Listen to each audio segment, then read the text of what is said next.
Jurnal Türkmen halkynyň milli lideri Gahrman Arkadamyň golayda Azerbaýjan Respublikasynyň amalasyna taparna başlanan makale bilen Belenşýaly hadaryň Türkmen kenary şu ýyl ýokary derejede duşuklaryň halkara forumlaryň geçirilýän merkezine urly. Şunun bilen baglykda jurnalyň sahypalaryna 22 awgustda Awada milli syýahatçylyk zorlugyna geçirilen Türkmenistan, Azerbaýjan, Özbegistan formatyny 3 taraply samita başlanyp aýratyn makala çap edilýär. Jurnalda Birleşen Milletler Guramasynyň deňize çykaly olmadyk, ösüp barýan döwletler boýunça 3-nji maslahatynyň çäklerine Awada milli syýahatçylyk zorlugyna geçirilen toplumlaryň çärelerden özüniň giňişliğin beýan tapdy. Belenşýaly şol maslahatyň netijeleri boýunça Awada syýasy jarnamasy kabul edildi.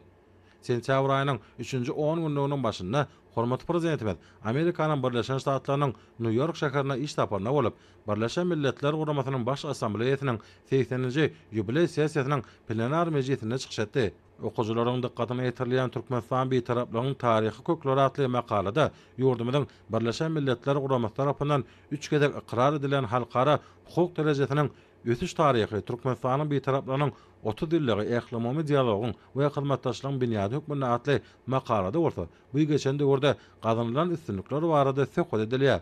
Umumyň jurnalda çap edilen makalalar ýurdumyzyň daşary syýasatynyň oňyn ugry nazarlaýanyny aýdyn beýan edýär. Türkmenistan sebit we ählimomy derejede hyzmatdaşlyk ösdürmek ugrunda çykyş etmek bilen parahaçlygyň, howpsuzlygyň, durnuklygyň öpüşe edilmeginiň bähbidine döwletler hem-de halkara guramalar bilen netijeli dialogy işçiň ilerledýär.